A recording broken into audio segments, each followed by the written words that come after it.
Hey high levelers, my name is Andrew, and this is a quick walkthrough of the HighLevel API documentation. Now, if you've been with HighLevel for a little bit, you know that they have an extremely comprehensive API documentation set that allows you to do all sorts of things with their API through their REST endpoints. But if you're new to HighLevel, you might not understand how this can actually be useful to you and what the differences are between different plans. So I'm going to give a quick overview of how it works and how you can use it inside of your business today. So first things first, go to marketplace.gohighlevel.com/docs. This is HighLevel's API documentation, which is used within their marketplace apps and all sorts of things.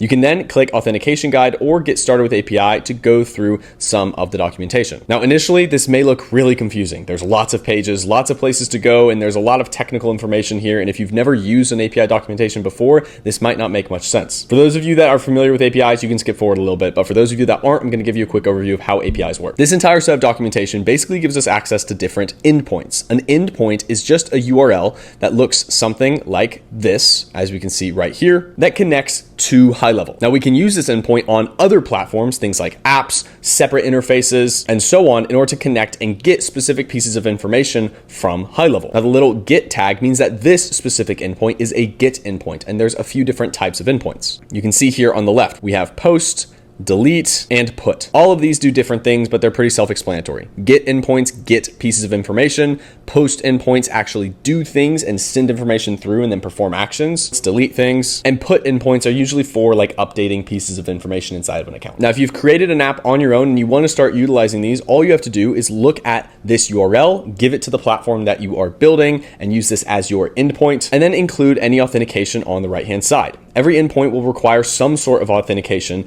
besides just the base URL. You can't just put in the URL and say, do this in my account, because it needs to know what account it's in and if you have access to do that. So the things you need in order to do that are A, a bearer token, which is typically a private integration token, which I'll show you in a second. B, a location ID, which is just the location ID of the sub account you want to do the things in, which you can find inside of your URL bar. It's just that big string of letters after the word location. Sometimes you'll need a version, which will usually give you a dropdown, and sometimes you'll also need a company ID. Now, inside of our documentation, it's really separated into two parts. At the top, we have getting started, authorization, all these different pieces of information about how the actual endpoints work.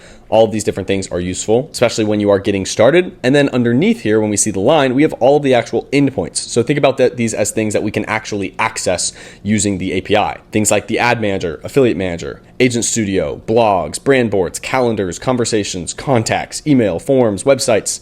All these different things we can access right here on the left-hand side. And each one of these is organized into different folders. So for an example, let's say we've got an app or we're using code or AI in order to create an opportunity. Well, we can go through to the opportunities folder. We can then look in opportunities and we can see, boom, right here, create opportunity. This is one of our endpoints. Then using the information on the right-hand side, using this base URL, the authentication, the bearer token, and then this body, which is just what we need to use, we can test this in order to actually create opportunities using code instead of actually using the UI. Especially as we come into a world of AI agents and doing things autonomously, you're going to find that this is very useful to understand. So I would highly recommend finding one or two use cases and start using the API and get it to work. And all you have to do to get started is just pick an endpoint like create opportunity, get opportunity, create contacts, create forms, whatever you want to actually use. You can navigate between all of them on the left-hand side in order to do any of these actions. There's literally hundreds, if not thousands of endpoints that you can use in order to interact with your HighLevel account through code. So there's a lot to parse through. If you need to actually find something specific, feel free to click the search bar in the top right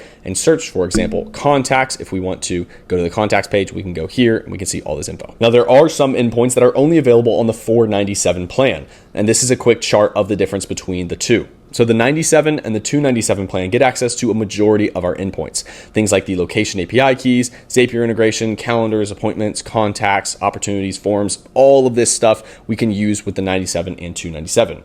The advanced API is only available if you're on the 497 plan. And all this really means is that we only have access to things relating to Agency Pro /SaaS on the actual 497 plan through the API whenever we're there. So for an example, on the SaaS plan, we can do things like create locations automatically. So since we can do that on the SaaS plan /Agency Pro plan, then we can only do that on the API whenever we are on that plan.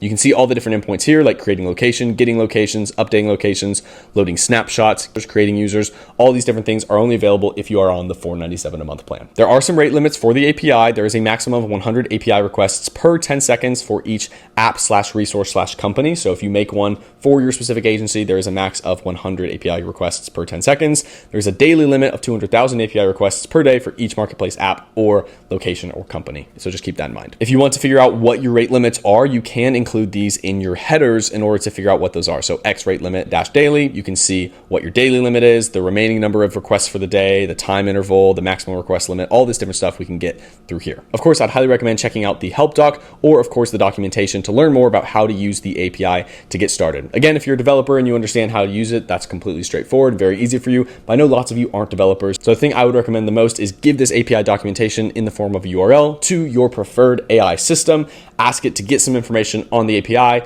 tell it your business, and ask for some example use cases and walk you through using it. You can get a lot of use out of using this alongside AI and code in order to get a lot out of the API. I know it's a lot to take in, so again, just pick one endpoint, use that endpoint, and try building something really cool using the API. Of course, if you have any questions at all about using the high-level marketplace API, feel free to drop a comment on this video or refer to the help doc or the documentation. As always, my name is Andrew, and thank you very much for watching.